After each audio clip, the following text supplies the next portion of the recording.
Attention, Bears Nation. What would make Rodgers shake, sink Goff, and save Caleb Williams, but could destroy us if we blow it? First alarm, the war room is hiding a nuclear draft plan. They're moving up for a QB hunter who promises 15 sacks, but if the Vikings beat us to it, we just gave away the future. Second, while they bury the mistake that cost us 3 picks, yeah, Velus, looking at you, they brought in a guard signed to not fail. Or is this just another flop in disguise? And third, the betrayal, letting go of a pillar of the line for scraps. Can you picture Seattle laughing with Jenkins blocking for Darnold while we pray for miracles? This isn't a game. This is the line between the playoffs and a nightmare. Subscribe now, hit like, and comment. Would you risk everything for a historic defense? Or protect Caleb, even if it means paying an extra $30 million? This would define 2025. I've got a bombshell for you Bears fans. Do you think Ryan Poles is done making moves this offseason? I'm telling you, nitrogen monoxide way. Does a guy who challenged the entire NFL by hiring Ben Johnson and signing all pros really settle for the 10th pick in the draft? Nitrogen monoxide, sir. The 2025 draft could bring the move that defines the future of Chicago. Let's break this down. The Bears already have 3 picks in the top 50. ESPN's Matt Miller just dropped the bomb. What if the Bears trade up for Abdul Carter or Mason? Graham? Picture this. Carter, an absolute nightmare for opposing quarterbacks, or Graham, a human wrecking ball demolishing offensive lines. Do you know what that means? A defense featuring Montez Sweat, Tremaine Edmonds, and one of these young killers would be apocalyptic. But I want to stir the pot, Bears family. Is it worth giving up future picks to move up in the draft? Ryan Poles has already burned resources this year. Wouldn't it be smarter to stay at number 10 and lock in an elite receiver to replace Keenan Allen? Or even trade down to stockpile more weapons? Let me throw this out there. Would you rather have a blue-chip defender or more depth? To support Caleb Williams? Here's my hot take. If the Bears want to be serious contenders in 2025, they need a franchise player on defense. Carter isn't just any prospect. He's a 6'3", 250-pound tsunami that terrorized Big Ten quarterbacks. And you all know what happens when a GM like Poles smells a dominant defensive piece. He goes after it like a shark. But watch out. What if Graham is gone before the top 5? The NFL is obsessed with interior disruptors, and he is the best dot in now. Here's the real question. Do you really trust Ben Johnson and his defensive scheme to maximize another rookie? After the Gervin Dexter disaster? I say yes, but only if it's a generational talent.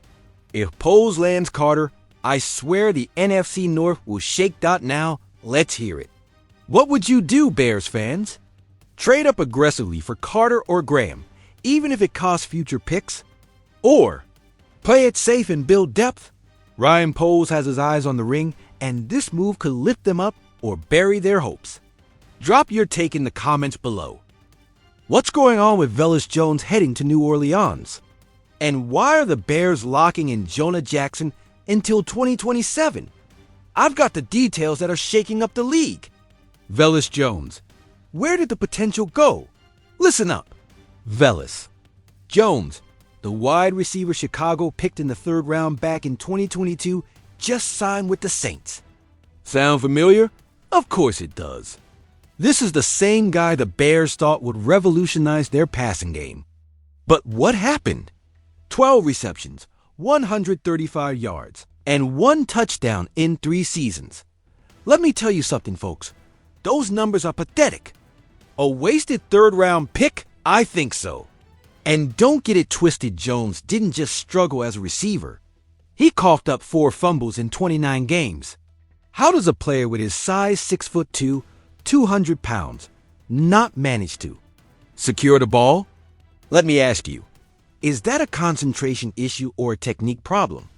To make things worse, the Bears cut him in October, and he bounced around between the Panthers and Jaguars.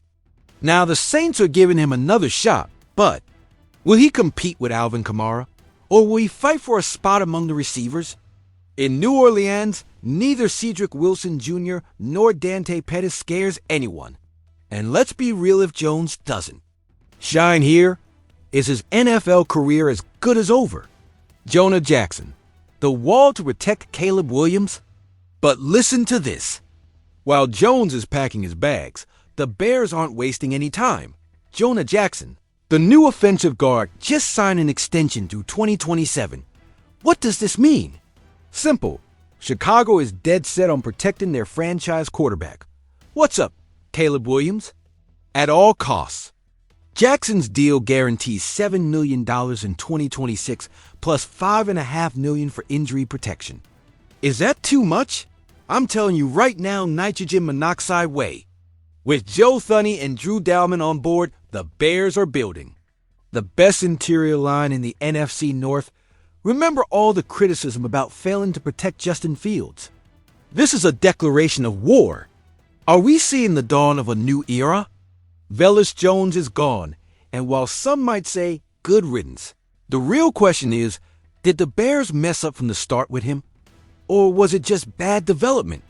And with Jackson, are they putting too much emphasis on beefing up the offensive line? Listen, I'll say this, without a strong line, not even Tom Brady wins Super Bowls. Now I want your take.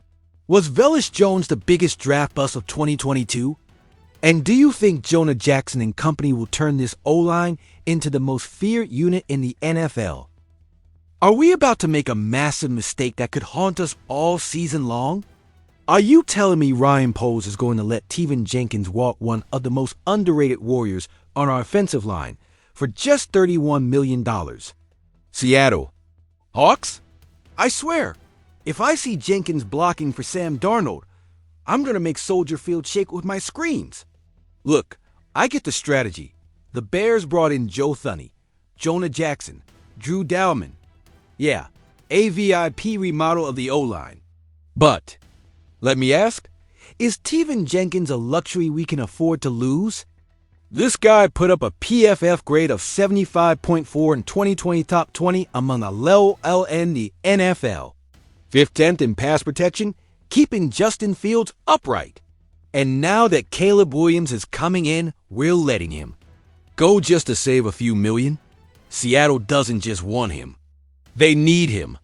With an offensive line leakier than the Packers' defense, they'll offer him a budget-friendly deal for 2 or 3 years. You know what that means. Jenkins will be clearing lanes for Kenneth Walker, keeping Darnold clean, and you will be rolling the dice on fresh faces while a beast like Teven walks away without a fight. Now, don't get me wrong, Poles has made some smart moves. But do we really trust Thuney, coming off a quad injury, more than Jenkins, who battled through every snap? Let me be clear, if Caleb Williams ends up under pressure because of weak spots on the line, we're not blaming the refs. We're pointing straight at the front office dot. And here's the factor. No one is talking about Jenkins is a symbol of resilience. This guy survived position changes, injuries, criticism. He was the heart of that line.